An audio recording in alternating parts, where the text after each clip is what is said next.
Tonight, who do you want to be your next Prime Minister?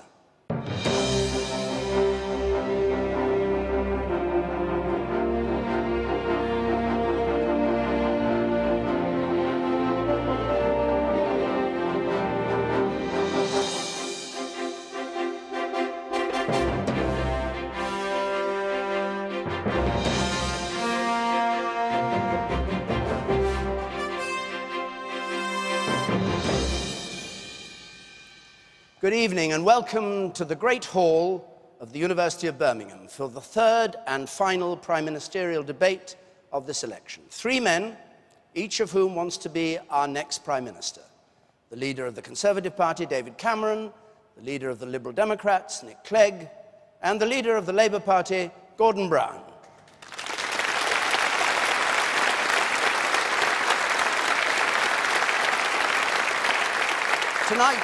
Tonight, a large part of the debate will be on the state of the country's economy, the recession, the national debt, unemployment, the issues that many people believe will decide this election. Our audience here is representative of this area. We've also selected some questioners from thousands of emails we received at the BBC News website. The leaders, of course, haven't been told the questions. And in any case, we start with brief opening remarks from each of them. First, David Cameron. Good evening. Our economy is stuck in a rut, and we need change to get it moving. Let me tell you what I would do. First, we've got to reward work and tackle welfare dependency. Second, we've got to fix our banks, tax them to get our money back, regulate them properly, and get them lending again. Third, we've got to start making things again in this country. It's no policy to just borrow from the Chinese and buy goods made in China. Fourth, we've actually got to get value for money in our public services. I want good public services for everyone, and we can only do that if we save and stop the waste. Let me tell you one thing I wouldn't do. With Greece so much in the news, I can guarantee you that I would never join the euro, and I'd keep the pound as our currency.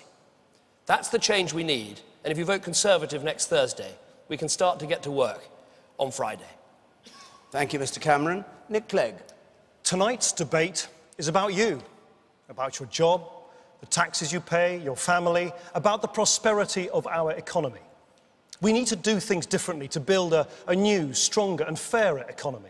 The way they got us into this mess is not the way out. So we need to be frank about the cuts that will be needed so we can protect things like schools and hospitals. We'll need to break up our banking system so that irresponsible bankers can never again put your savings and your businesses at risk. We have to rediscover our passion for innovation, for building things, not just placing bets on the money markets. And we need fair taxes so that you don't pay any income tax on your first £10,000. Of course, they'll tell you tonight that these things can't be done. I think we've got to do things differently to deliver the fairness, the prosperity, and the jobs that you and your families deserve. Thank you, Mr. Clegg. Gordon Brown. There's a lot to this job, and as you saw yesterday, I don't get all of it right. But I do know how to run the economy in good times and in bad. When the banks collapsed, I took immediate action to stop crisis becoming calamity and to stop a recession becoming a depression. And as a result of that, Britain is now on the road to recovery. But as we meet tonight, economies in Europe are in peril, and there is a risk of dragging us into recession. So I'm determined that nothing will happen in Britain that will put us back in that position. And I want to set out my plan and why this year is so important. Support the economy now, and you will ensure that there are jobs and a recovery, and ensure that we can have the resources for deficit reduction. Shrink the economy now, as the Conservatives would do, and they risk your jobs, your living standards and tax credits. So it's not my future that matters, it's your future that's on the ballot paper next Thursday. And I'm the one to fight for your future. Mr. Brown, thank you. Well, now we take our first question of the night. And it comes from Nadeem Afzal, please. We all know there's going to be spending cuts after the general election, no matter who wins. Why can't you be honest and tell us? Nick Clegg. Well, we have set out in our manifesto, you can have a look at it in the back pages, we've set out numbers, right there, specifying the savings that we do think should be made. We've set out in much greater detail than any other party £15 billion worth of savings, which are a kind of upfront down payment to deal with this huge black hole we have in our public finances. What are we talking about? Things like scrapping the new generation of biometric passports, public sector pay restraint, saying that the top 20% of recipients of tax credits shouldn't receive those tax credits so they can be targeted elsewhere. I'm saying no to things like the multi-billion-pound Eurofighter Typhoon project, a defence project. Those are the kind of big decisions you need to take. What you can't do, and this is where I really disagree with David Cameron and Gordon Brown, is try and fool you into thinking that just efficiency savings are enough. You can't fill the black hole by just a few savings on pot plants and paper clips in Whitehall. Gordon Brown. We've set out a 4-year deficit reduction plan, and that starts from 2011. And it's designed to have tax rises that are fair, spending cuts that are equitable, and at the same time, growth in the economy that is essential for recovery. And our 4-year deficit reduction plans includes a rise in the top rate of tax above 100,000, taking away pension tax release for those above 100,000 at the higher rate, and a national insurance rise. But it also includes spending cuts in key areas. But we have one principle that we're adopting, and it's clear. We are not going to allow the frontline National Health Service or schools or policing to be cut. We will find the cuts in other areas as we've set out, including in public sector pay and pensions, and including the restructuring of government. But I do say one thing that is absolutely crucial. Don't believe that we can fail to support the economy this year. If we fail to support the economy this year, then we risk a double-dip recession, and that's really the problem with the Conservative policy. David Cameron. Well, Nadeem, you're quite right. There are going to have to be cuts, and we need to be frank about this, and we were the first to say that cuts would have to be made. But I really want to explain to people that if I'm your Prime Minister, I will do everything I can to protect the frontline services. I want to see the police officers on the beat, the money go into our children's state schools, the money on the ward in the hospital. That's absolutely essential. Now, we do have to say some of the difficult things we're going to do, and we have done that. We are not just relying on waste. We've said, for instance, there will have to be a public sector pay freeze for 1 year from 2011. That's not popular, but it is the right thing to do. We've said that people are going to have to retire a year later, starting in 2016. These are difficult decisions, but I believe also we've got to get our economy growing. We've got to get it moving, and that's why we say start now with efficiency savings to stop the jobs tax next year. Let's get employing people again in Britain. Let's get the economy moving to help us with the deficit.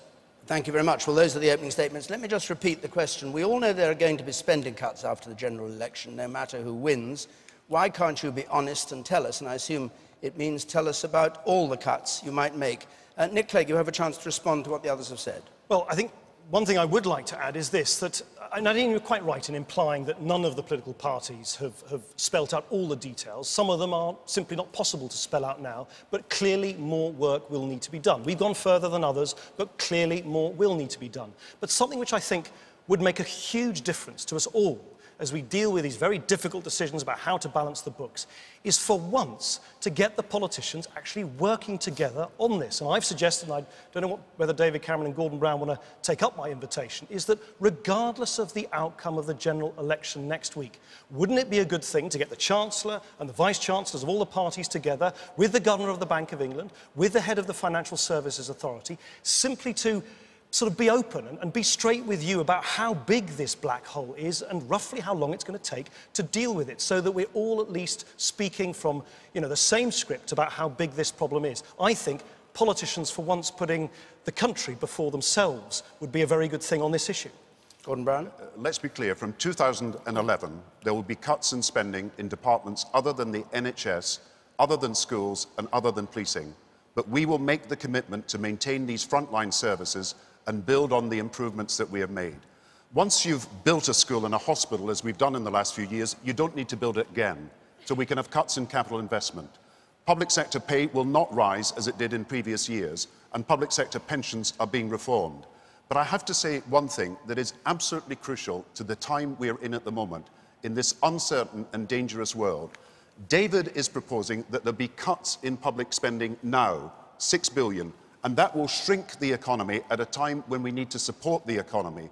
We cannot afford to lose jobs and businesses and lose growth now. We must maintain the recovery and support it. And please let us not make the mistake of the 1930s and the 1980s and the 1990s. And let us support the economy until the recovery is assured. Your response, David Cameron? Well, let me respond to this point about the £6 billion as directly as I possibly can. £6 billion saving this year, so we stop the jobs tax next year. That means saving one out of every £100 that the government spends. That is the glossy leaflet that comes through your door from the local council. That's one in £100. It's the fact that managers in the NHS got a 7% pay rise this year. That's the one in £100. We have the leaders of Britain's biggest and most successful businesses, Marks and Spencer's, Sainsbury's, Mothercare, Chorus, the steelmakers, all saying that the risk to the recovery is not cutting waste. The risk to the recovery is putting up national insurance on every job in the country, which is what Labour propose. So we say, roll up your sleeves now. Let's save the waste where we can to stop the taxes. It's the right thing to do, and it'll help get our economy moving. Can we explore some of these ideas? Gordon Brown. David's got it wrong. We're making 15 billion of efficiency savings now. He wants these savings on top of that without putting the money back into the economy. Look, you go to America, look at France, look at Germany, look at the other countries. They're saying, as all the international institutions are saying, don't withdraw the support from the recovery until the recovery is assured. What David would do in an emergency budget in a few weeks' time is, for ideological reasons, take £6 billion out of the economy and put our recovery at risk. The time to do the deficit reduction is when the recovery is assured. And David, you've just got it wrong economically, and it's the same mistake the Conservatives made, the same old Conservative Party of the 1930s, the 1980s and the 1990s. David Cameron? It is every business leader, every leading business leader is saying that we have got it right and the government going on wasting money is wrong. But let me tell you where I think we should start. We should start with welfare. Under this government, there are now 5 million people on out-of-work related benefits. There are people who could work, who we'd train and offer work. But we should say in our country, if you don't accept work, you can't go on claiming benefits. Now, that's something that Labour have left us with this terrible mess, and the Liberal Democrats have almost nothing to say about welfare. So as we try to get public spending under control, let's start with people who can work, who are offered work, but who don't take it. Can I just try and move beyond this sort of political point scoring? I mean, look, we are not as a nation going to be able to balance the books. We're not going to be able to fill the black hole in our public finances unless we also do it with fairness right at the heart of everything we do. People aren't going to accept these difficult decisions unless we also do it fairly. That's what I think, accompanying the difficult job of actually filling the structural deficit. We also need to introduce a big tax switch so that people on ordinary incomes, on low incomes, get a tax break, £700 back in their pockets, so they don't pay any income tax on the first £10,000 they've earned, by closing the loopholes at the top and using the money so that people feel that whilst difficult decisions are being made, at least the tax system is on their side. I think if you don't have fairness at the heart of everything we do, it's going to be very, very difficult to see us through these difficult decisions in the years to come. Mr. Brown, do you want to pick that up? David and Nick are not addressing the question we face now.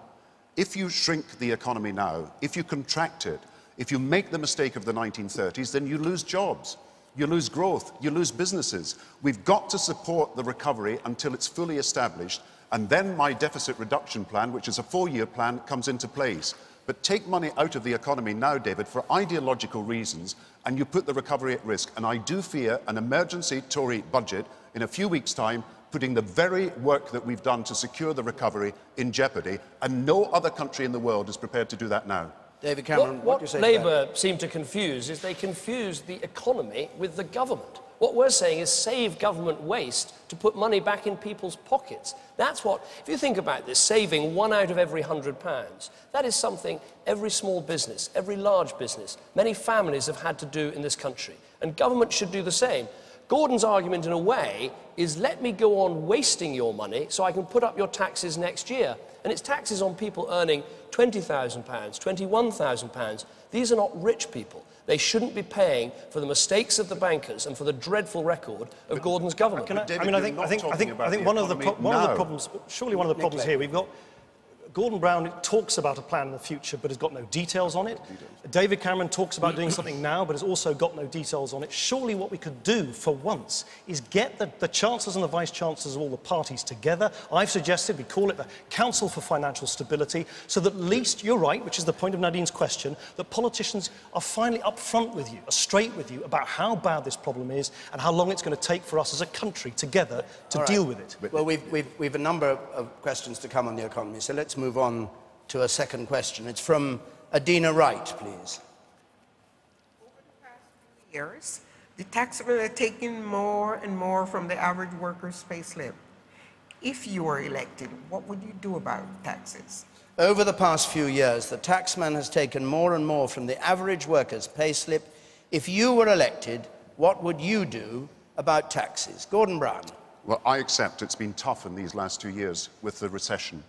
But what we've tried to do when people are in difficulty is provide tax credits. And 500,000 people have got tax credits when they've been on short time and are trying to get through this recession. We brought down the basic rate of tax from 23 pence when we came in to 20 pence. At the same time, we've raised the top rate of tax above £150,000 to 50 pence, so that that's fair to ordinary hard-working families. Now, I believe in fairness. But one thing that I don't believe in is the Conservative policy which would cut child tax credits, but at the same time give an inheritance tax cut to the 3,000 richest people in the country of £200,000. Now, that's not fairness. That's the same old Conservative Party. Tax cuts for the very rich and cutting the child tax credits of the very poor is simply not fair. David Cameron. Well, you're absolutely right. The taxpayer has been having to pay more and more and more as the government has spent more and more and has been so careless at trying to stop wasting money. We see waste all around us and the government's done so little about it. Now, obviously, with the terrible situation we have in our public finances, with the mess left by Gordon and Labour, where out of every £4 the government spends, 1 is borrowed, it's not possible to make great big tax giveaway promises. Even it would be a lovely thing to do, you can't do it. But what we've said is let's try and stop the one tax that's going to hit the lowest paid people, and that's the national insurance tax I was referring to earlier. We can't stop all of the other taxes, the top rate of tax, the extra tax on the pension. I mean, Labour have put up tax something like 178 times, but we are going to stop that one tax that will hit the lowest paid the hardest. And let me just say this about tax credits. They will stay under a Conservative government, and Gordon Brown has got to stop misleading families in this country like he's been misleading older people and cancer patients as well. You'll have a chance to answer that in a moment. Nick Clegg. Was it Adina? Sorry, in this echoey hall, I couldn't hear you. Yes, Adina, I think you're absolutely right. Our tax system is grotesquely unfair. I mean, after 13 years of Labour, who would have believed it? That you would have now a tax system where a multi-millionaire from the City of London pays a lower rate of tax on their capital gains, that's income to you or me, than their cleaner does on their wages. After 13 years of Labour, we've got the bottom 20% of people in this country who pay more in tax as a proportion of their income than the top 20%. So I think we need to change that. David Cameron says you can't afford tax giveaways. No, you can't. What you can do is switch the tax system, make it fair. Make sure that those huge loopholes that only people right at the top, very wealthy people who can afford a football team of lawyers and accountants to get out of paying tax, close those loopholes, give the money back to people so that they pay no income tax on the first £10,000 that you earn. That's £700 back in the pocket of the vast majority of you in this country. Just before we go on, let me just repeat the question. Over the past few years, the taxman's taken more and more from the average worker's payslip. If you were elected, what would you do about taxes? And Gordon Brown, what would you say in reply to David Cameron's attack on you? That nobody earning below £20,000 will pay the national insurance rise. The reason for the national insurance rise is to ensure our health services, our police and our education, and David cannot guarantee funding for police and education that will match what we're doing. But that's the reason for the national insurance rise, but nobody below 20,000 will pay it. 6 million people in this country receive tax credits. And the Conservatives and the Liberals have a plan to reduce tax credits for middle-class families. And I come back to this central question about fairness in the tax system. If David wants fairness in the tax system, Why does he support this inheritance tax cut for only 3,000 families worth £200,000 each? The biggest beneficiary of the Conservative manifesto is, as always, the richest estates in the country and not the ordinary hard-working people of this country.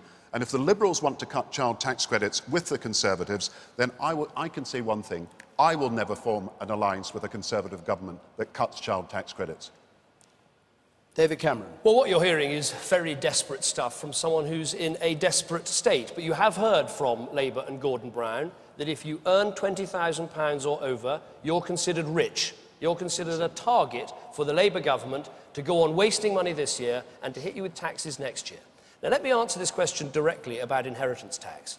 I believe in this country that if you work hard and you save money and you put aside money and you try and pay down your mortgage on a family home, you shouldn't have to sell that or give it to the taxman when you die. You should be able to pass it on to your children. It's the most natural human instinct of all. And I'm afraid these other two parties simply don't understand that. Inheritance tax should only be paid by the richest, by the millionaires. It shouldn't be paid by people who've worked hard and done the right thing in their lives. It's not our top priority. Our top priority is helping those on the £20,000 that are going to be hit by Gordon's other tax. But should we try and encourage people to work hard and save? I say, yes, we should. Nick Clegg. Well, I have to say, David Cameron's the most creative justification I've ever heard for giving tax breaks to double millionaires. But anyway, there you go. Look, I think Adina's point is that taxes are unfair on millions of people on ordinary incomes, not the double millionaires that David Cameron wants to help, on millions of ordinary people who are simply struggling to pay the fuel bills, to pay the petrol prices, to pay the weekly shopping bills. And I'm totally with you on this, Adina. I think it's just wrong that, let's say you're, a teaching assistant on £10,000 a year. At the moment, you will pay, let's say you work, maybe 3 days a week, you will pay about £1,000 of that in tax and national insurance. Under our plan, by lifting the income tax threshold to £10,000, you won't pay any income tax on that first £10,000. I believe that if people work hard, particularly if they want to get off benefits and start working, even if it's just part-time, we should help them keep more of their money. It is as simple as that. That is the fair thing to do. Fairness in tax means that we have tax credits, and 6 million people benefit from that. As far as the teaching assistant who's earning a very low income is concerned, there is the working tax credit that is available to them. But I come back to this central question about fairness that has been raised by our questioner. How can David possibly justify an inheritance tax cut for millionaires at a time when he wants to cut child tax credits? Let's be honest, the inheritance tax threshold for couples is £650,000. If your house is worth less than that, you pay no inheritance tax. What David is doing is giving 3,000 people, who are the richest people in the country, he's going to give them £200,000 each a year. Now, that is simply unfair when he also wants, like Nick, to cut the child tax credits from ordinary families in this country. I've got to speak out about this because it's simply unfair and immoral for the Conservatives to put this as their election manifesto. David Cameron. Well, you're quite entitled to speak out, but the Prime Minister ought to get his facts right. And as so often, he gets his facts wrong. We all remember when he told us the defence budget went up every year, when in fact he didn't. It didn't go up every year when he was sending troops to war. On this issue of tax credits, we are saying we like tax credits. We will keep tax credits. But for families earning over £50,000, we think that we can't afford the child tax credit. That's one of the savings that we're being upfront and frank about. But for Gordon Brown to say that actually the changes we're making would hit low-income families is simply not true. And as I say, last week in these debates, he tried to frighten people, saying the Conservatives would take away benefits when we will keep the winter fuel allowance. We will keep the cold winter payment. He's trying again to frighten people, and actually he should be ashamed of what he's doing. Nick Clegg, please. Here they go again. Look, tax credits, which I think Gordon Brown's rightly raised, because tax credits are really, really important. I mean, I just don't think it makes sense, really, at a time when money is tight, that someone even on my salary, which is a really good MP salary, could be entitled to the family component of tax credits. So I don't think it's right to have tax credits going so far up the income scale. Why don't we say, not for the top 20% of recipients, you can then target tax credits for people who need it. And the other thing I would say about tax credits is this. I've now had enough people in tears in my constituency office where I'm an MP in Sheffield because they've been given money one moment, they've spent that money on their children, on the heating bills, and then suddenly they get a letter out of the blue from the government saying, you've got to pay that money back. That is so unfair on particularly single parents and single mothers for whom the tax credits are an absolute lifeline. That's what I think tax credits should be given in 6 months. Hold on, Mr. Brown, could I just ask you to clarify something? You said a little bit back that both the Liberal Democrats and the Conservatives wanted to abolish certain tax credits. No, and you couldn't support a Conservative party that wanted to do that. What about the Liberal Democrats? The Liberal Party want to cut child tax credits as well. We're talking about tax credits paid to children. We have fought hard for a long time to make sure that we can give children and families decent incomes.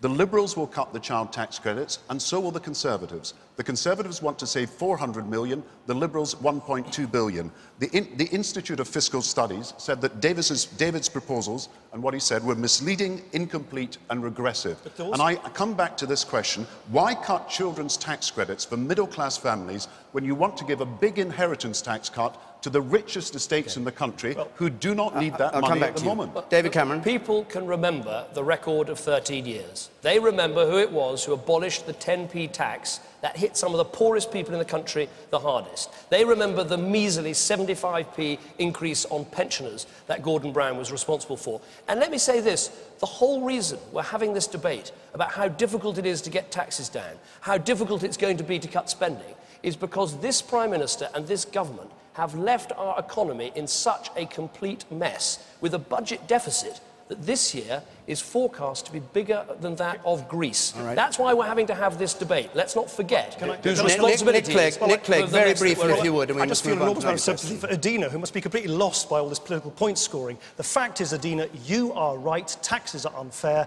We have a plan. We think it's a great plan to switch taxes so that you get more money back in your pocket. That's what I think we need to do to make taxes All right, fair. let's go on to another question. Thank you, Mr. Clegg. And this one is from Ian Gray, please. Ian Gray. It is clearly grossly unfair for taxpayers to have funded the banks, yet for bankers to award themselves huge bonuses whilst ordinary people are worse off and many have lost their jobs. How will each party bring its version of fairness to this very unfair situation? David Cameron. Well, Ian is absolutely right. It is completely unacceptable what has happened, and we need to grip it very, very hard to sort this out for the future. The first thing we need to do is actually regulate these banks properly. We would put back to the Bank of England the power to regulate the banks, including having a big say over the appalling bonuses that have been paid. The next thing we need is a bank levy. And we say, don't wait for the rest of the world. Put that levy on now to start getting back the money from the banks that so many people have had to put in. We also want to see the banks lending again, particularly to small businesses. And so we need to make that happen.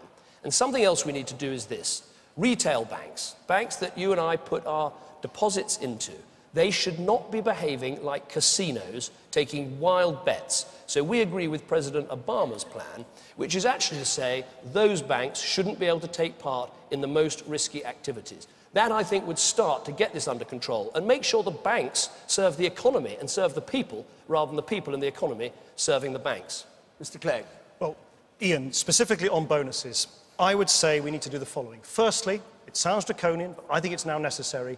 We should say no bonuses whatsoever to the directors of banks at board level. Why do I say that? Because I don't want people who are actually running those businesses, which they should be running for the long-term interest of the business and indeed for their clients, to be kind of susceptible to the temptations of the bonus incentive. By all means, pay them lots of money, give them a fancy membership of a golf club, but don't give them these bonuses. Then I would say absolutely no cash bonuses at all above £2,500. And finally, I don't think banks which are making losses should be handing out multi-billion-pound bonuses at all. Full stop. So no bonuses in banks who make a loss. No bonuses for people at director level, and no cash bonuses above £2,500. That's specific, it's tough, but it'll finally root out this outrageous abuse of bankers' bonuses.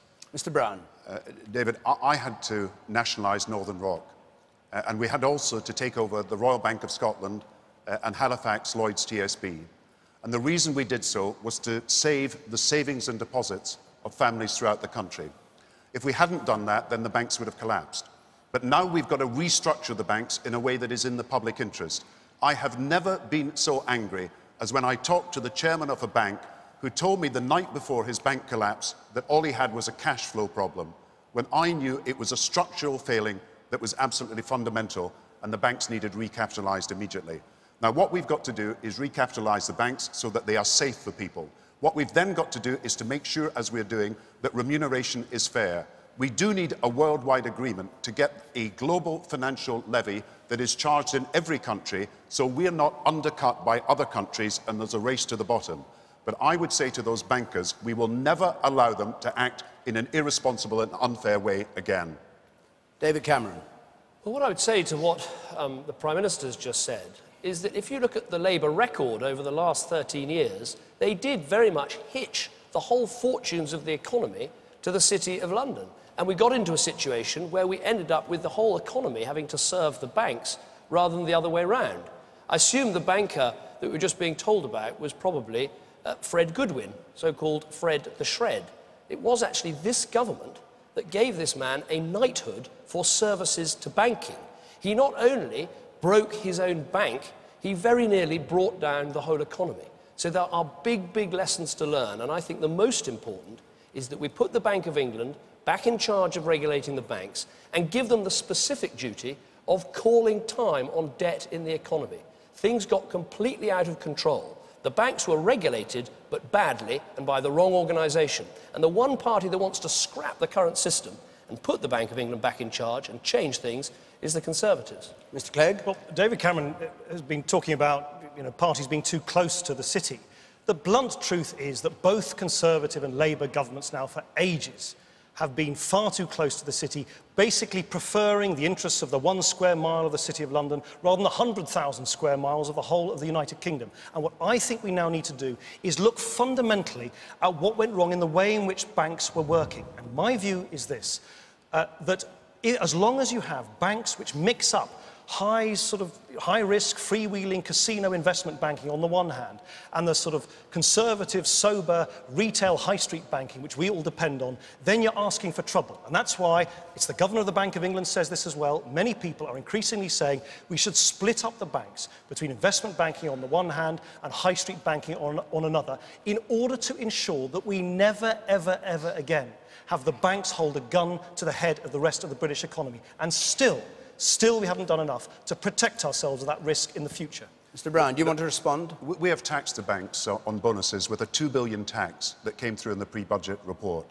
We are ensuring that every penny that has been given to the banks comes back, and that is why we are taking the action that is necessary to recoup the money from the banks. I want a global financial levy that America, that I've been talking to President Obama about, and France and Germany are at least part of, because I don't want a race to the bottom and banks moving out of this country. Northern Rock failed, but it was a small bank. HSBC is successful, and it's a big bank. It's not the size of the banks, it's the way that some of them were being run. And look, I tell you, the answer, David, is not to do what you say in your manifesto. You are planning to cut corporation tax for banks in your manifesto. You're going to take money from investment allowances from manufacturing industries in this region and give a corporation tax cut to the banks. Now that, again, I'm afraid, is the same old Tory party. Let's explore these arguments a bit. David Cameron. Let me make one important point, which is having learnt the lesson of having to bail out the banks, I think the next lesson we must learn is we must not put ourselves in the position of having to bail out other European economies. And people need to know that the Liberal Democrats in their manifesto are still in favour of joining the euro. As late as last year, Nick Clegg was saying the euro would be an anchor for our economy.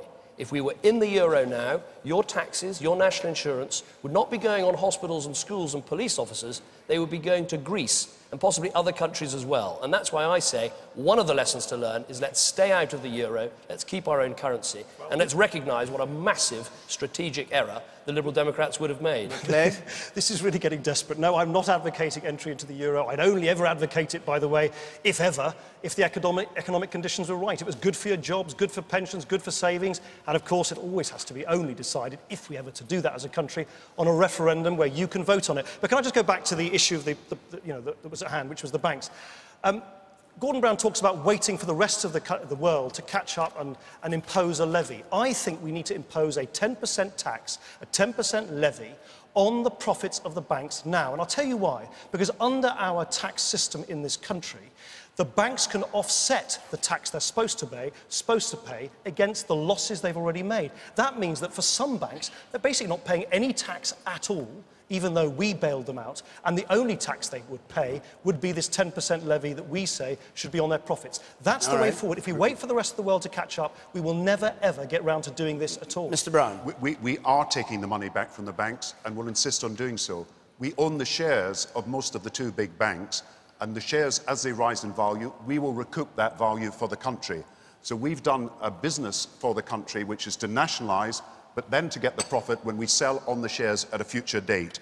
We will continue to fight for a global levy, and it will happen this year, but it will happen in a way that banks don't leave our country, but banks stay in our country. And I come back to the question that I asked David again. He didn't answer the question on inheritance tax. Corporation tax, he's going to cut by 3 pence for the banks. Now, why is he cutting corporation tax for the banks when he says that he wants to make sure that the banks pay their share? To cut it by 3 pence is money taken from manufacturing industry. Again, it's the same old Conservative Party. Briefly, if you would, Mr. Cameron. We want a bank levy to get the money off the banks that all of us have had to put into the banks. But do I want to cut taxes on all businesses, particularly small businesses, to get the economy moving? You're damn right I do. We've got to get this economy moving, otherwise we're not going to get the jobs, we're not going to get the investment and the wealth that we need. And the Prime Minister's got to face up to the fact that right now it's not working. Small businesses come to my surgery and say, I've never gone over my overdraft limit, I've never broken my covenants, but I cannot get a loan. We've stuffed these banks full of money, they're not lending, and we need some action from a government that's going to roll up its sleeves, stop trying to defend its hopeless record, and recognise we need change to get our economy moving. Thank you, Mr. Cameron. Let's move on, because we've got a lot more on the economy. We've got a question from Jean Simpson, please. Jean Simpson. Okay. This area used to be full of businesses that made things. So many of them being shut down, sold off and gone abroad. I want to know how you propose to rebuild the country's manufacturing industries. We can't just have offices and shops. We can't just have offices and shops. Nick Clegg. I strongly agree with you, Jean. You know, I'm an MP from a city, Sheffield, also very proud of its industrial heritage. I think the first thing we need to do, I would say 3 things. The first thing is to get the banks lending. If you don't get the banks lending to manufacturing companies, it's like body without blood circulating in it. Everything just sort of stops. I was at a small company in Warrington a few weeks ago. Very, very good example. They manufacture new environmentally sustainable lighting fixtures. They've got lots of clients, lots of demand. They can't expand because the banks won't lend to them on reasonable rates. That is an outrage. The banks that we own lent less money last year than the year before. They should be lending more. After all, it's your money that's gone to bail them out. But the second thing we need to do is we need to invest in the kind of things we need in the future anyway. Affordable housing, green energy, renewable energy, public transport, the kind of things which create jobs for our young people, help manufacturing, and create the green infrastructure that I think we need as a country in any event. Gordon Brown. I visited a manufacturer today who is involved in selling to the rest of the world, including to China and Asia, with the most advanced precision manufacturing. And I believe over the next few years, we can create 400,000 jobs in low-carbon industries. I believe we can create 500,000 jobs in the digital industries of the future. I believe biotechnology, and this region is very good at biotechnology as well as advanced manufacturing, can see 100,000 jobs. But we as a government are investing with these companies in the equipment that they need for the future. So I am optimistic about the future of the British economy and optimistic about this region. What I would insist on, however, is that the banks do lend, and that's why we've appointed an arbitrator. Where people are dissatisfied with what the banks decide, they can go to them and we will back them up. Secondly, we will continue to give investment allowances, which would be abolished by the Conservatives. And thirdly, we will maintain the regional development agencies, which again, the Conservatives want to remove. It's very important we back regional manufacturing in this great centre of manufacturing industry for our country. All right, just a reminder of the question. This area, the Birmingham area, used to be full of businesses that made things. So many of them have been shut down or sold off and gone abroad. I want to know how you propose to rebuild the country's manufacturing industries. We can't just have offices and shops. David Cameron. Well, I think Jean is just absolutely right. I mean, here we are in Birmingham. This was known as the city of 1,000 trades. And yet, in the last 13 years, we've lost 60,000 jobs in manufacturing. We've been losing manufacturing industry faster than the 1980s. It's been a complete tragedy. We've got to rebuild. How do we do that? Well, let's start with investing in our science base and making sure great universities like this are producing the scientists and entrepreneurs of the future. Let's make sure we invest in apprenticeships. So much of the government's training budget is wasted, and we say, let's have an extra 200,000 apprenticeships. That would make a difference. But you can't ignore the basics of actually making it easier for businesses to employ people. And that's why I come back to this point, that if we keep putting up the cost of one person saying to another person, come and work for me, we're never going to get more employment. So it's science, it's technology, apprenticeships, raising the status of science teachers, making sure we reward entrepreneurship, and yes, having low taxes for businesses. That's part of getting them here and keeping them here. So how do you respond to the arguments of the other two, Nick Clegg? Well, actually, as it happens, I agree. I think we all must agree on the points about investing in new technologies, investing in our young people. I was at a college here in Birmingham today. You know, young people developing vocational qualifications, which we need for the skills of the future. I think that, you know, it's a good thing that basically all the parties agree on that. But I come back to this point that I made to Jean earlier. Unless you've got banks helping businesses, it is extremely difficult for them to expand their products, invest in their factories, and actually invest in creating new jobs.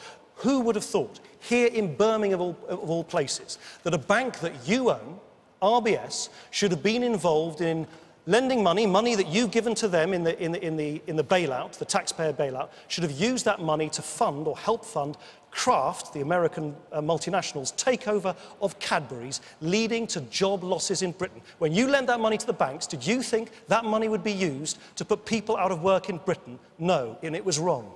To boost manufacturing, we have trebled the number of apprenticeships from 70,000 in 1997 to over 200,000 now, and we want to raise that number considerably over the next few years. At the same time, there are more students going to university than ever before in our history, and I'm pleased to say that the majority of students are now women. To help manufacturing, the regional development agencies have the power to support individual businesses, and there's more than 20,000 firms in this region receiving help with cash flow under our programme Time to Pay. But, you know, the problem is now, you can't take money out of the economy now, as David proposes, and hope that businesses can survive with orders. You've got to keep the money in the economy. You can't take investment allowances away from businesses, as David proposes to do to pay for his corporation tax cut for banks, without manufacturing suffering. And you cannot help the region if you take away the Regional Development Agency that's doing so much good. So we've got to face up to the fact we've got to act now. We cannot take money out of the economy, and we've got to support manufacturing and not withdraw the support that David would do with his policies. David Cameron. Once again, I think there's just this complete confusion between the government and the economy. And Gordon Brown doesn't seem to understand that actually to get the economy going, you've got to help businesses employ people. You've got to cut their red tape, cut their regulation.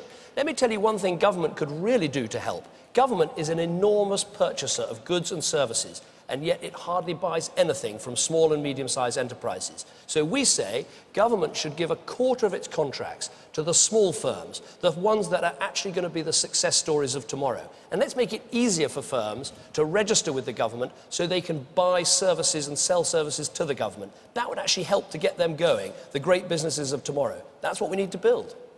Shall we just briefly discuss these points that have been made? Nick Clegg first, and then you, Mr. Brown, afterwards. Well, I just want to come back to this point about how one takes the right decisions to support the new technologies, the new manufacturing industries of the future.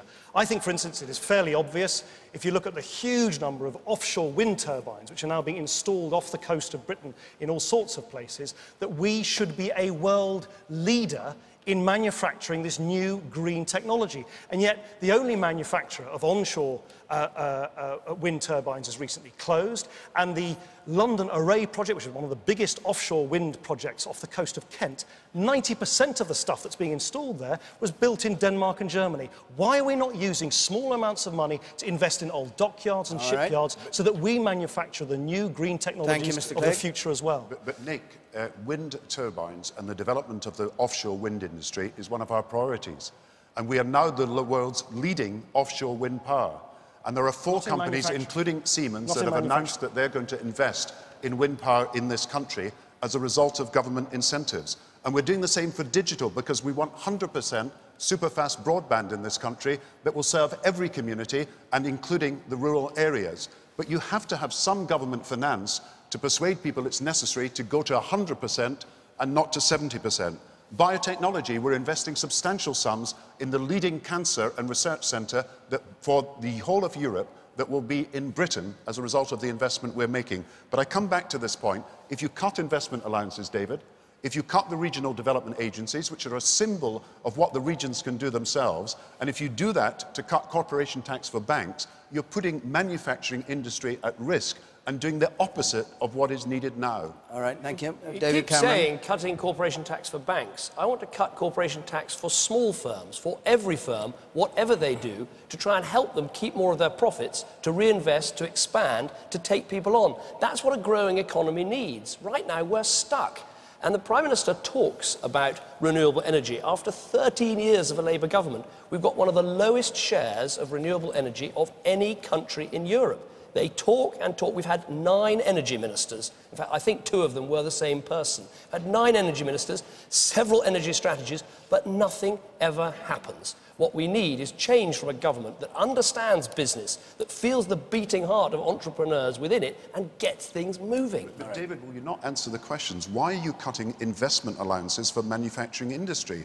Why are you also going to take away the regional development agencies and scrap the functions? What good does that do to the West Midlands that wants investment in manufacturing and wants the regional development agency to work for them? Briefly, David We Cameron. are cutting taxes for businesses in our forthcoming budget if we win the election. And something else we'll do is say to every new business that starts up, the first 10 people you take on, you shouldn't have to pay national insurance contributions. That's the sort of thing to get the economy moving. Instead, what we have with the current government is these vast regional bureaucracies paying themselves huge sums of money and not actually helping the businesses that really want to get our economy moving. Thank you very much. We're almost halfway through this debate, and we've got a number of other topics to come to, apart from the economy. Just before we do, these 3 parties represented here tonight are, of course, not the only ones in the United Kingdom asking for your vote next week. If you live in Scotland, you'll be able to hear from the SNP on tonight's 10 o'clock news, as well as Newsnight Scotland, which is going to be a bit earlier than usual at 10:45 on BBC Two. And on Sunday at 9 p.m. on BBC One, Scotland's 4 political leaders go head-to-head. If you live in Wales, you can hear the leader of Plaid Cymru on the 10 o'clock news in Wales, and the leaders of all the Welsh parties will be on a special edition of Newsnight on BBC Two Wales. And the leaders are also going to debate on Sunday at 9 o'clock on BBC One Wales. And there'll be debate between the leaders of the Northern Ireland, 4 main parties there, next Tuesday on BBC One Northern Ireland. That's at 9 p.m. And finally, you can hear from UKIP and the Greens on the news after this debate. Now, let's go on to another question. Take this one, please, from Radley Russell. Are the politicians aware that they've become removed from the concerns of the real people, especially on immigration? And why don't you remember that you are there to serve us, not ignore us? Gordon Brown. The only reason I came into politics was because I saw what was happening in my local community. And I've got the good fortune of being the Member of Parliament for the people I grew up with and the people I went to school with. And the reason I want to be in politics is to create jobs. And when it comes to immigration, I want to see a situation where we increase the number of jobs that people trained in Britain can take as we lower the numbers of people coming into this country. And that's why we have banned unskilled workers from outside Europe from coming into Britain. That's also why we're cutting the numbers of semi-skilled and skilled workers who can come in. That's why we've got a list of occupations we now want to reserve for people in Britain and not for people coming from abroad. But what we are doing at the moment is training up people so that in the next few years, as we move forward out of this recession, the jobs will go to people trained in Britain, who've got the skills in Britain, and that goes right across from chefs and care assistants to nurses and, of course, to teachers. That's where we want to be by training people up for the future. David Cameron. Well, I agree with the questioner. I mean, immigration in this country has been too high for too long, and that's why we have a very clear approach to cut it, and cut it quite substantially. I mean, in these last 13 years, over 1 million extra people have been given citizenship. That's like another city of Birmingham all over again. And we say you need to control it properly, and that's why we say that new countries that join the European Union, they should have transitional controls, so not everyone can come here at once. And when it comes to immigration from outside the European Union for economic reasons, we believe there needs to be a cap.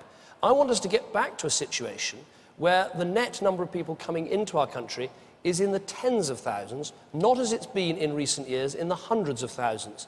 One of the benefits of that, and it is an important benefit, is that we can better integrate people into our country, build a stronger society, and we wouldn't hear on the doorstep or on the streets as we go about this election campaign people worried about immigration, because they'd know their government had listened to them, gripped it, and got it under control. That's exactly what I'll do. Let me just remind listeners and viewers of Radley Russell's question. Are politicians aware they've become removed from the concerns of real people, especially on immigration? And why don't you remember you're there to serve us, not ignore us? Nick Clegg. Yeah, where is Radley, though? I can hear his voice, but not... Sorry, there you are. Sorry, I had this problem last time.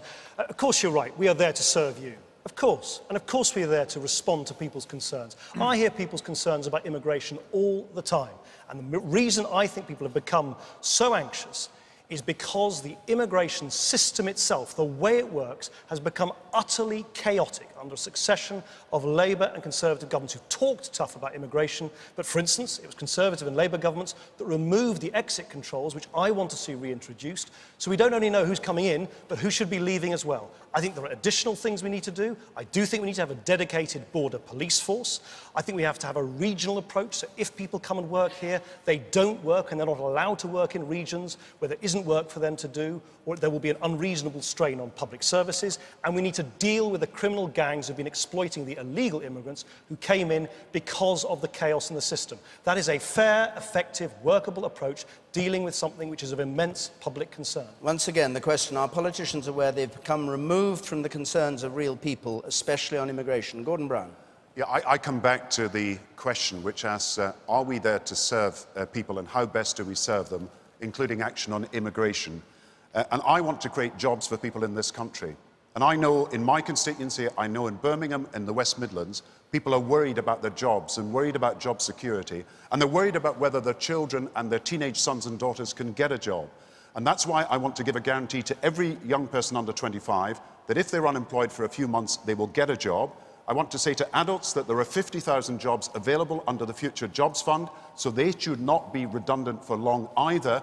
And I want to protect people in jobs by the tax credit system, so if you're on short time, you can get extra money from tax credits. So I want to make sure there are jobs for people in Britain and train people up to do these jobs. As far as immigration is concerned, to tackle illegal immigration, we've got biometric visas, we've got foreign nationals' ID cards, and we're going to be counting people in and out of the country. We're taking the action, and I want to see that action working by the measures that we're bringing in. David Cameron, what's your response to what you've heard? Well, of course, we have to improve the system, but I think we also have to get a grip on the numbers. And this is an important issue, and people need to know what are in our manifestos. I've set out my policies, but people do need to know that the Liberal Democrats propose an amnesty for illegal immigrants. Now, that could mean that some 600,000 people who are here illegally would actually be allowed to stay here and be given full citizenship, access to welfare, access to council housing, and could also bring a relative each into our country.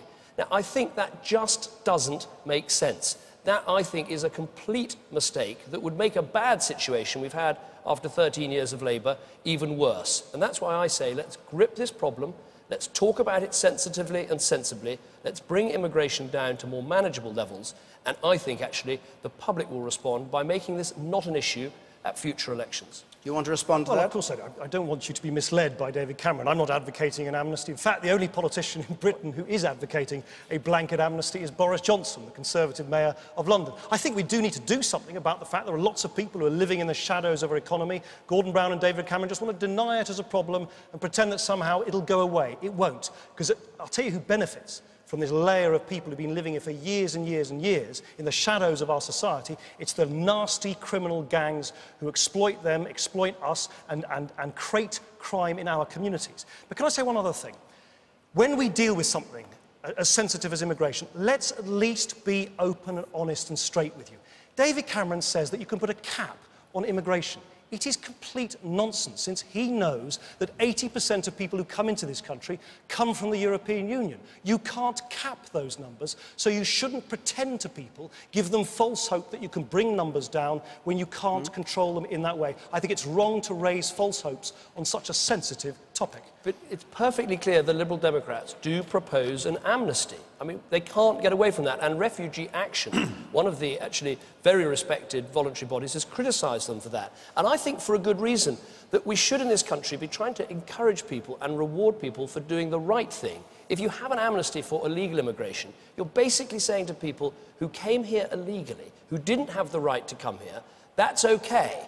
And to the people who are queuing up, who want to do the right thing, who want to obey the rules, they're being punished. I think that's one of the things that's just wrong in our country at the moment. We need a different set of values, and this is not them. It doesn't make sense. Mr. Brown, do you want to comment on that? I agree with David on this, because I can't see how you send out anything other than the worst possible message if you give an amnesty to people who have come here illegally. And I don't think Nick has presented his policy in the way it's in his manifesto, because there is a suggestion that there is an amnesty after 10 years for people who come to this country illegally. Maybe I should explain. And I'll give you a chance to explain in a moment. Well, yes. I think to send out this message is wrong, because it just encourages other people to want to come illegally. But David has also a question to answer. He says there should be a cap, but he won't give the figure. It's once again the Conservative Party concealing something that either they should tell us or they should just say that they're not going to do it properly. Nick Clegg, maybe I should explain rather than having David Cameron and Gordon Brown in the very much the style of old politics, making misleading claims. I think there is a problem. It's a problem I didn't create, you didn't create, they created. It was Conservative and Labour governments that created chaos in your immigration system so that lots of people came here illegally. Now they're here, okay? It's a problem. They're here, whether we like it or not. So I think we've got to deal with it. And I'm saying that for those who've been here for a decade, who speak English, who want to play by the rules, who want to pay taxes, who will want to come out of the shadows, do community service to make up for what they've done wrong. It's better to get them out of the hands of the criminals so we can go after the criminals and in the hands of the taxman. You can pretend as much as you like, David Cameron and Gordon Brown, that somehow you can deport people when you don't even know where they are. I'm coming up with a proposal. It might be controversial, but it's dealing with the way the world is. Get real. This is a problem you created. We now need to sort it on a one-off basis. It's a one-off problem which needs a solution. I think it is profoundly misguided. I mean, Nick has talked, not tonight, but has talked about 600,000 people having this amnesty, being able to stay, and they would be able to bring over a relative each. So that's 1.2 million potentially. And all those people would have access to welfare and to housing. I think this could make us... Why don't we save time? This could make the... Why don't we save some time? Will you explain the number then? Why don't we save time? Instead of making endlessly misleading comments, you know, let's just save time and assume every time you talk about our policy, it's just wrong. What I'm saying is there is a layer of illegal immigrants who've been caused. We have to deal with it. We have to get them out of the hands of criminals. And you say numbers. Can you now tell me, am I right or wrong, that 80% of people who come here come from the European Union and your cap would make no difference to that whatsoever? Is that right, yes or no? We have said yes or no? new EU countries should have transitional controls. We all remember what happened when Poland joined the European Union. We were told 13,000 people would come, and in fact it was closer to 1 million. Now, Nick Clegg and the Liberal Democrats cannot wriggle on this. They have spoken about 600,000 people. If that's the number, they should come clean about that. I'm not wriggling. I just want a response. Yes or no? Do 80% of immigrants come from the European Union, which wouldn't be affected by your cap? Yes or no? It's affected by having transitional controls. Now, I've answered your question. You should answer mine. I think we should perhaps bring Mr. Brown in, because he's... I hate to enter into private grief here, because both of them have got this wrong, I'm afraid. Nick is wrong to send out a message to people that you can come here illegally and then you'll get an amnesty. David is wrong to mislead people about his cap, because it doesn't include people from the European Union. doesn't include large numbers of people who are dependents and university students. What he would do is make it impossible for some businesses to recruit people from abroad during the course of the year, and he's never given us a number for his cap. He's really got to tell us what the cap is, or stop telling us that there is going to be a cap when probably there's not going to be. What you can see is two parties that won't grip immigration and one that will. We want to see net immigration in tens of thousands, not hundreds of thousands. Since Gordon has been in government, it's never been lower than 140,000 a year. The question, David, never been lower than that.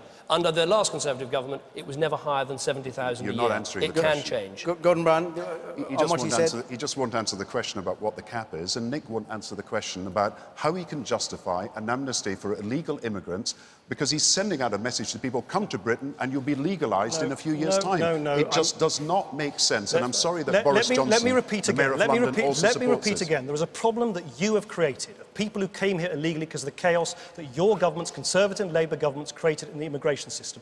We have to deal with it.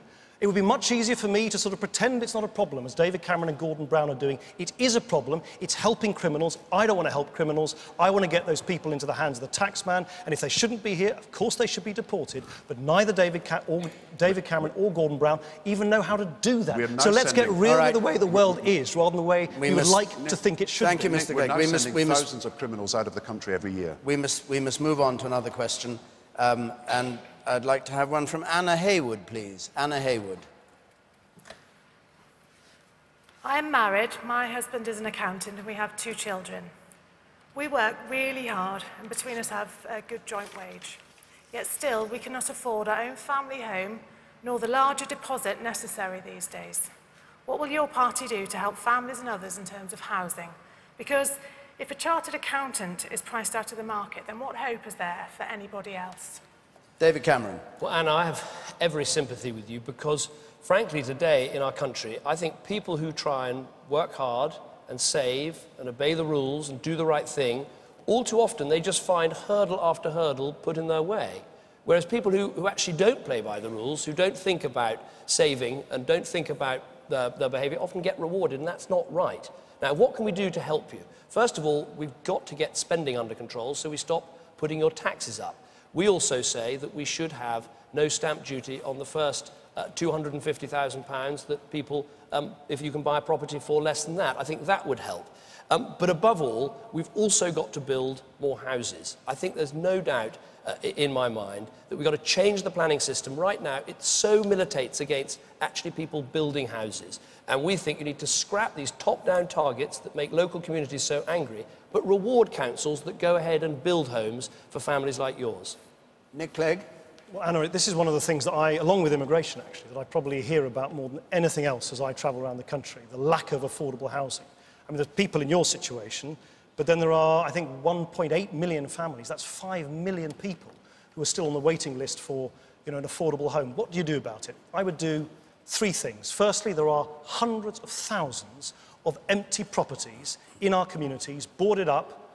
No doubt there are many in Birmingham too, which I think for a relatively modest amount of money, you could convert into homes which people could live in. It is just not right. When people either can't afford, like you, Anna, or simply can't find places to live in, that we have all these empty properties. We have a plan set out, costed in our manifesto, to convert 250,000 empty homes into homes that people can live in. Secondly, I would give local councils more freedom to borrow against their own assets so that they can invest in building new homes. And third thing I would do, all these empty flats we see in our city centres built for one person, I think they should be converted into the homes that people need for young families like yours. Gordon Brown. Anna's absolutely right. The house building industry has really not served us well in this country. And when the crisis happened, the building firms didn't have enough capital, weren't able to survive, and so many went under. And yet there is a pent-up demand for housing in our country. There are 1 million more homeowners than there were just over 10 years ago. So more people are buying their homes. What I would like to do, we have extended stamp duty relief for first-time buyers, so that is available now. Shared equity is something that might be considered because that's a chance to buy up a part of your house, and it's becoming a more popular way of doing things, and we are able to help finance that and work with the building societies and banks. The third thing is, of course, getting the building societies and the banks to lend again, and we've signed these agreements that require them to lend 92 billion this year, a lot of that for mortgages. The fourth thing is, of course, as has been said, using up empty property, giving local authorities the power to build, and making sure that housing associations have also the power to build. I want to create an owner-occupied majority in this country, and I want to increase home ownership, and I want to do it quickly with the measures that we're taking. Mr. Cameron, what do you make of the arguments? Just two things we should do and one thing we shouldn't do. First of all, we should build more homes that are part rent, part mortgage, because that, I think, gives people, and I've seen this in my own constituency, the chance to get 1 foot on the housing ladder, and as circumstances change, they can increase the mortgage and reduce the rent. I think that helps. Also, rewarding responsibility. People who live in housing association homes or council homes with a record of good behaviour, give them a stake in that house. So when they move, they have the start of some capital to move up the housing ladder. One thing we shouldn't do, and this is in the Liberal Democrat manifesto, is putting VAT on building new homes. That would just lift the price of new homes even higher out of people like Anna's reach. I think it would be a big, big mistake. Once again, it just doesn't make any sense. Nick Clegg? First, I'll come to that in a second, but I've talked about how I think we need to convert empty properties. I've talked about how I think we need to give councils the freedom to build new homes. They know best where homes are needed. I certainly see in lots of our great city centres these flats, as I say, which are designed for one person. The private property developers have put up these towers. Lots of them are standing empty. They should be made available to families. But I also think there is a role for good old-fashioned council houses. I know it's not fashionable these days, but I was very proud when I was up in Newcastle the other day to see that the Liberal Democrat Council there has started building some council houses again for the first time in 30 years, because they help as well. They might not help you, Anna, and your family, but the more housing you get in supply, the easier it is for everybody. On the issue of VAT, I just think there's a funny a glitch in the VAT system at the moment, that you pay no VAT on new build, on greenfield sites and so on, but if you invest in your own home, you're charged for the full VAT rate. I think it's better just to have an equalised VAT rate on both to encourage you to invest in your home, but perhaps set it at a much lower rate than the top headline rate of VAT. All right, Mr. Brown? What Nick is saying, and we're scratching beneath the surface now, is there would be VAT on new homes under a Liberal policy. What I think is, however, right, is that we do, as we've done, encourage local authorities to build, and that's why lots of local authorities are again building. But I think the other thing that matters is what I call shared equity. Now, that is part rent, part buy, but it's a housing association, a bank or a building society working with the owner, and gradually you buy up your house. And I think that's going to be far more popular, particularly for young people in the years to come. But the key to all this is low interest rates. And we've got to keep interest rates low. And we have kept interest rates low even during this recession, and have done so for the last few years. I want interest rates low for existing homeowners and for people buying their own home. I'm afraid the Liberal and Conservative policies are too big a risk to inflation and to interest rates for the future. I wanted to move on to another question. This one from Graham Parkin, please. Mr. Parkin. I am retired, having worked all my life and finding galling that some who haven't paid into the system abuse it by living off state benefits. What are you going to do to prevent that abuse? Nick Clegg.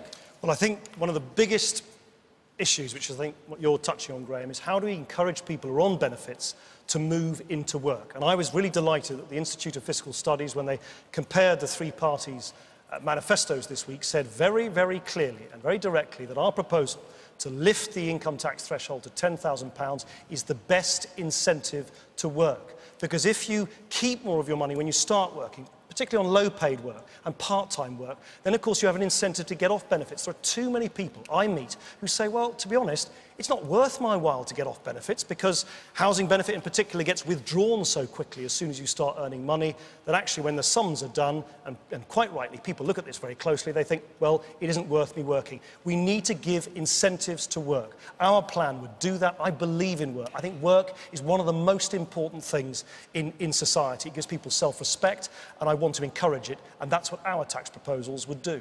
Mr. Parkin's question was that he finds it galling that some who haven't paid into the system abuse it by living off state benefits. Gordon Brown. No life in the door. That's my policy. We've got to get people off unemployment benefit, and they're going to be forced to work if they've been on unemployment benefit for a period of time. Now, we're giving an offer to young people at the moment, under 25. If you've been unemployed for 6 months, we'll give you worker training, because we don't want the unemployment of the 1980s for young people. We don't want to lose a labour market for future, and we don't want a lost generation. But we're saying you're compelled to work. You cannot take this as an option. You're going to have to take up the job and the training. So that's true for the long-term unemployed. It's true for people who've been young persons unemployed for 6 months.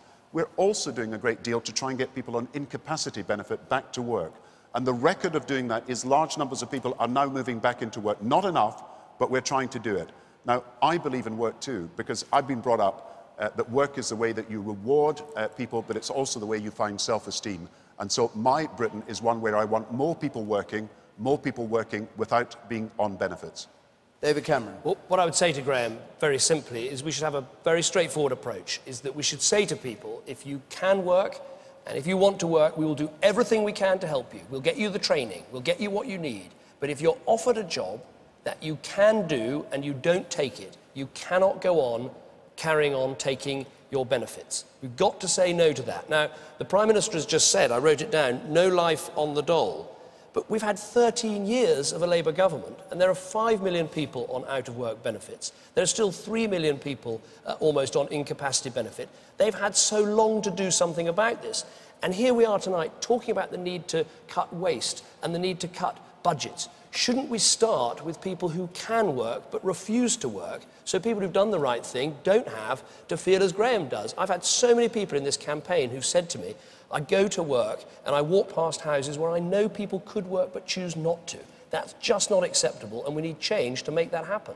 This is your chance, Nick Clegg, not to repeat what you've already said, but to respond to what the other two are saying. The only thing I want to add is, I mean, Graham used that word, it's a powerful word, that you find it galling. I guess one of the reasons, Graham, you might find it galling is that when you've retired, did you say you had retired? Oh no, you're not allowed to ask, you just not, yeah.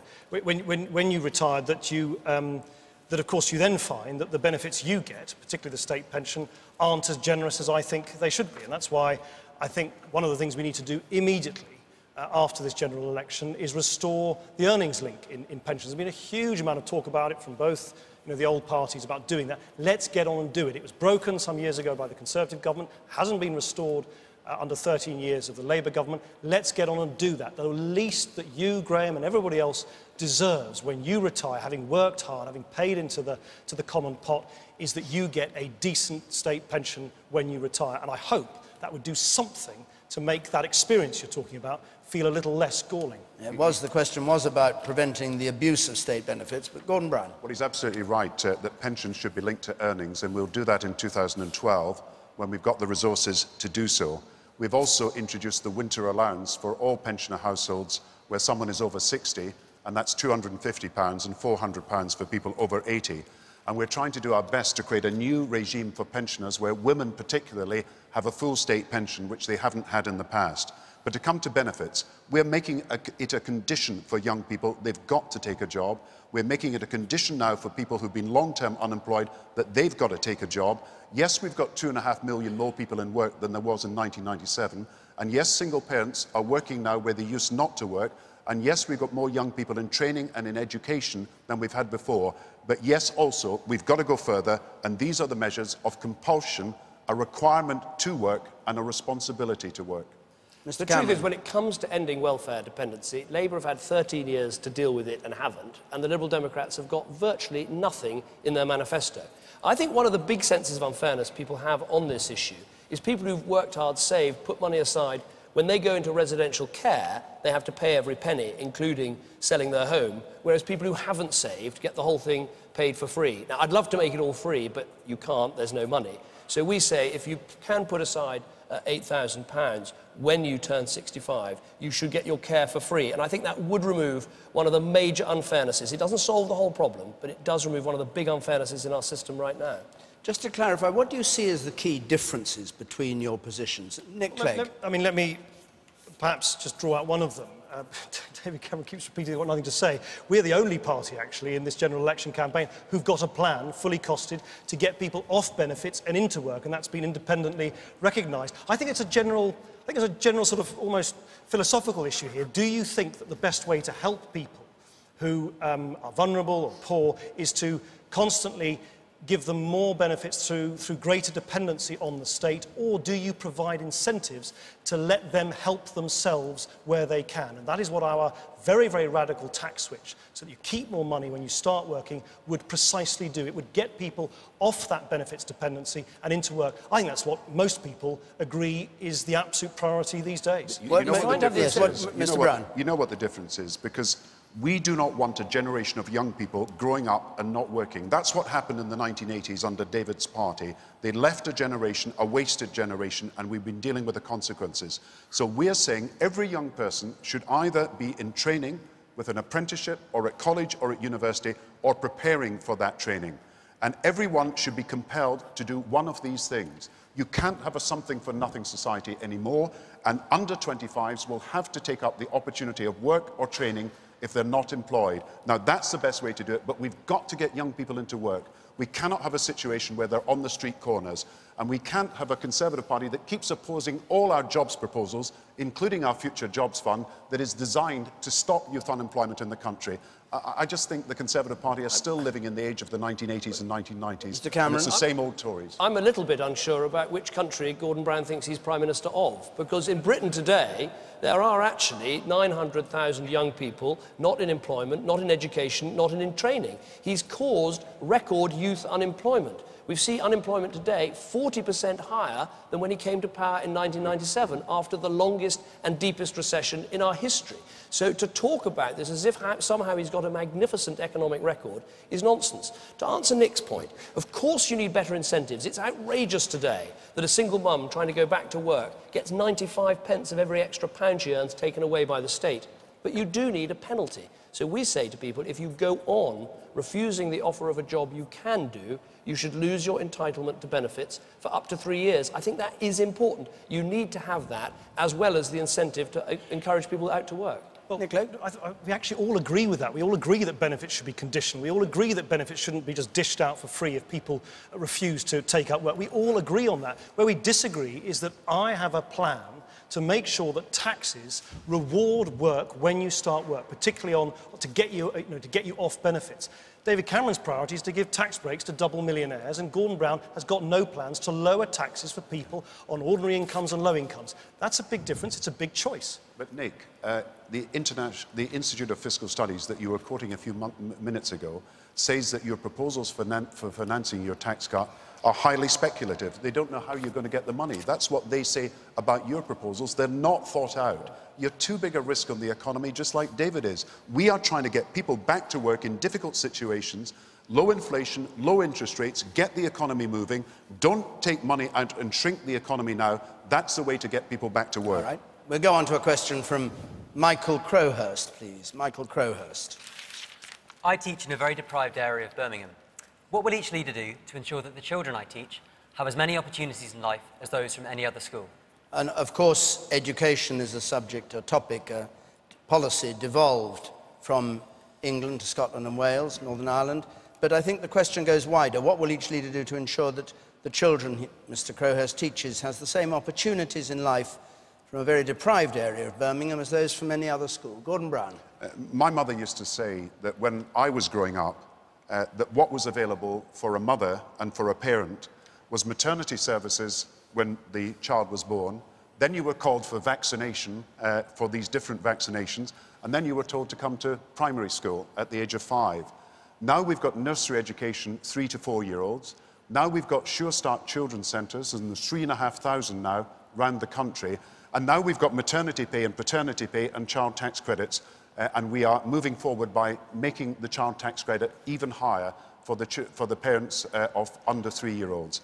Now, that's the sort of way that we can help give chances. But I'm interested in social mobility. So you've got to help children under 5 develop their potential. You've got to have personal tuition at schools if people fall behind. You've got to encourage young people to stay on at school and get qualifications. And this is the way that we can have a new generation of middle-class jobs in this country where young people from poor backgrounds can get the opportunities they've never had before. And that's what the social mobility that I want to promote is all about. David Cameron. Well, first of all, Michael, I'd like to say a big thank you for what you do, because I think teachers just perform the most incredibly important work in our society, and we should do more to value them, to respect them, and to raise their status. I think one of the most important things we can do is give the teacher, and the head teacher in particular, control back over their school. Discipline is the absolute foundation of a good education. And right now, it just doesn't work. We have something like 17,000 attacks each year on teachers, and you get kids who can be excluded from school, including one in Manchester who's excluded for having a knife, who then gets put back into the school by the appeals panel. That's just not right.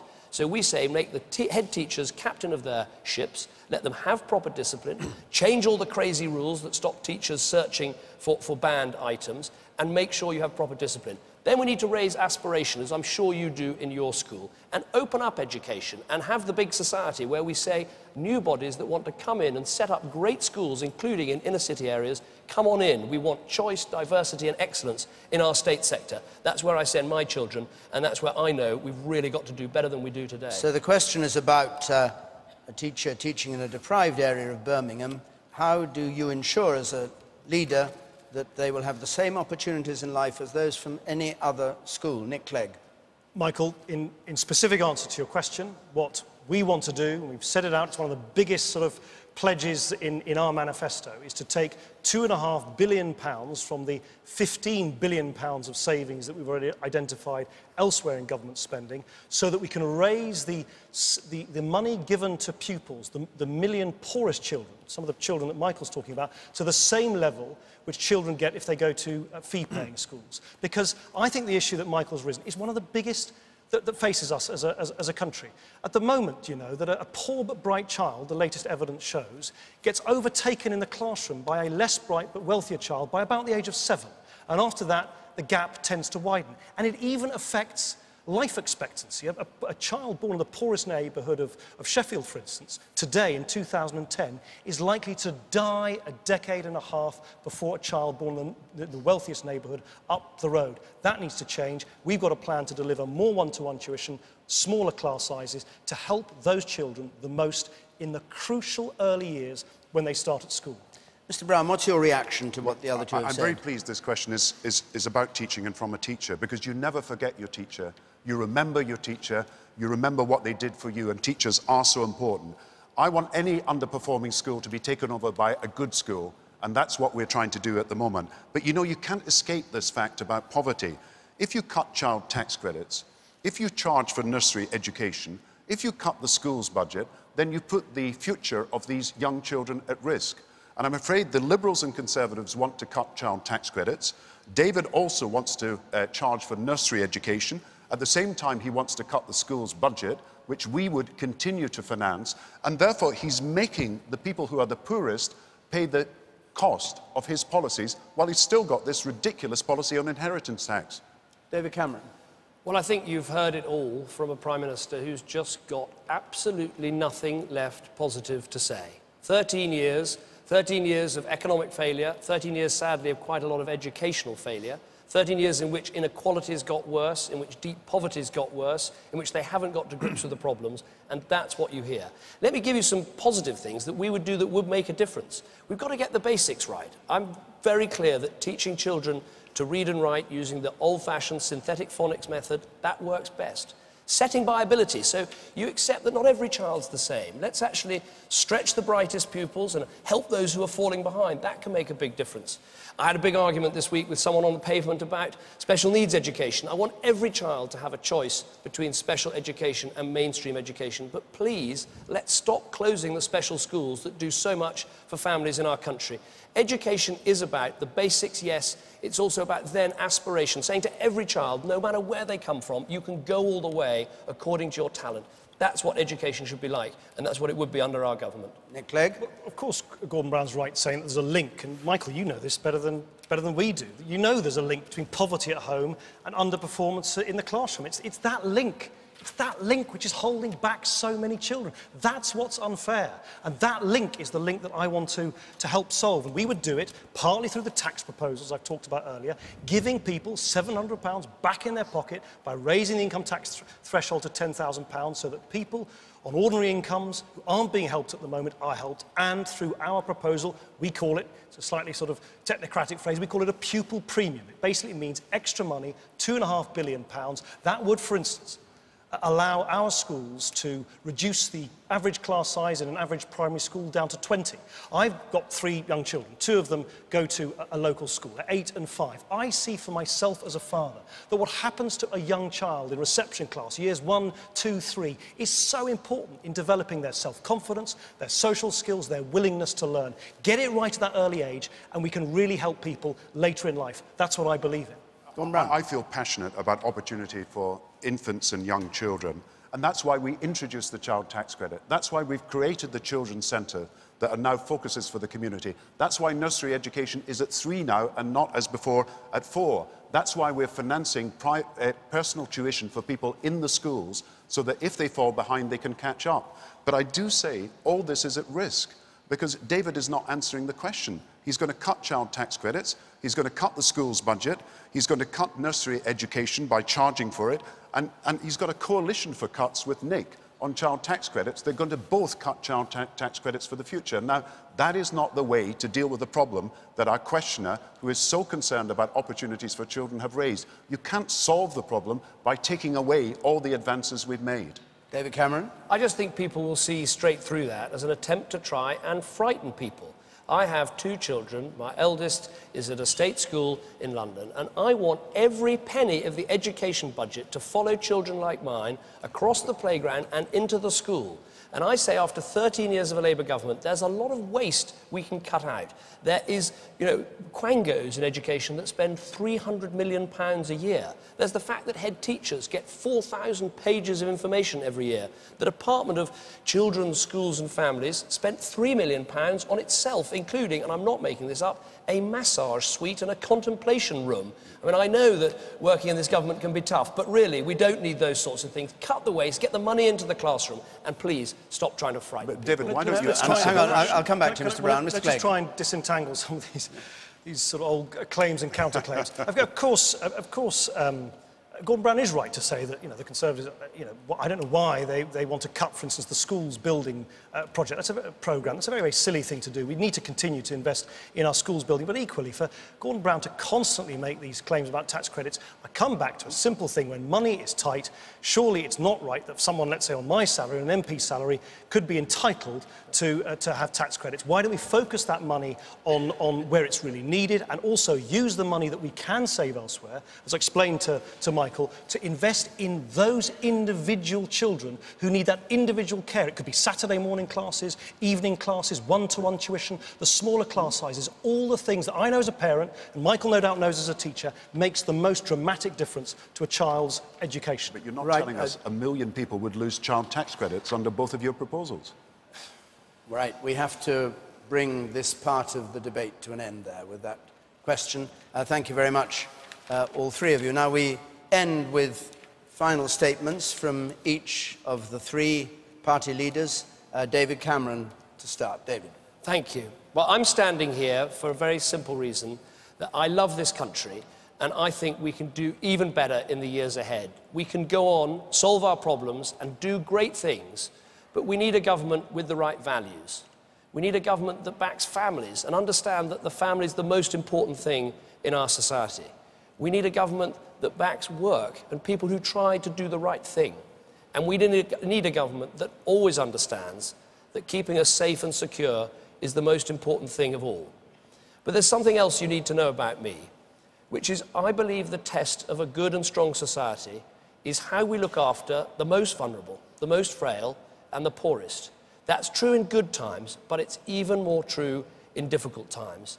And there will be difficult decisions, but I want to lead us through those to better times ahead. I think I've got a great team behind me. I think that we can do great things in this country. If you vote Labour, you're going to get more of the same. If you vote Liberal, as we've seen tonight, it's just uncertainty. If you vote Conservative on Thursday, you can have a new, fresh government making a clean break and taking our country in a new direction and bringing the change that we need. Thank you. For the Liberal Democrats, Nick Clegg. Everything I've said during these 3 television debates is driven by my simple belief that if we do things differently, we can build a better, a fairer Britain. Now, as you decide how to cast your vote, of course you'll be told by these 2 that real change is dangerous, that it can't be done. But don't let anyone scare you from following your instincts. Together, next week, we can change Britain for good. Just think how many times you've been given lots of promises from these old parties, and then when they get back into government, you find that nothing really changes at all. We can do so much better than that this time. Of course, I can't guarantee you that all the problems you face will be solved overnight, but I can guarantee you that I will work tirelessly to deliver fairness for you. Fair taxes so that you pay less, but people at the top pay their fair share. A fair start, smaller class sizes for your children, a different approach to the economy, and decent, open politics that you can trust once again. I believe all this can happen. This is your election. This is your country. When you go to vote next week, choose the future you really want. If you believe, like I do, that we can do things differently this time, then together we really will change Britain. Don't let anyone tell you that it can't happen. It can. This time, you can make the difference. Thank you, Mr. Clegg. And now for Labour, Gordon Brown. These debates are the answer to people who say that politics doesn't matter. And I want to thank everybody who's been involved in these debates over the last few weeks. They show that there are big causes we can fight for. They also show that big differences exist between the parties. I know that if things stay where they are, perhaps in 8 days' time, David Cameron, perhaps supported by Nick Clegg, would be in office. But I've had the duty of telling you this evening that while we have policies for the future, the Conservatives would put the recovery immediately at risk with an emergency budget. And I've asked David and Nick questions all evening. David has not been able to confirm, but it is the case that inheritance tax will go to the richest will go to the richest people in the country. I believe that he's planning to cut the schools budget, and he hasn't denied it. I believe also that child tax credits will be cut by both parties if they came into a coalition. I believe too that policing would be at risk from a Conservative government because they have not said that they would match us on policing either. And the health service guarantees that we have that gives every cancer patient the right to see a specialist within 2 weeks, that would be scrapped by the Conservative government if they came into power. Now, I don't like having to do this, but I've got to tell you that things are too important to be left to risky policies under these two people. They are not ready for government because they have not thought through their policies. We are desperate to get this country through the recession and into the recovery, and that is what I intend to continue to do. But it's up to the people to decide, and it's your decision. Mr. Brown, thank you. And indeed, thank you to all three party leaders who've taken part in this debate and to our audience here. I hope that the debate here, along with the other two, may have helped you to decide where to put your cross next Thursday. I'm going to be back with Question Time after the news here on BBC One, among other things, to discuss this very debate. But from the Great Hall of Birmingham University, goodbye.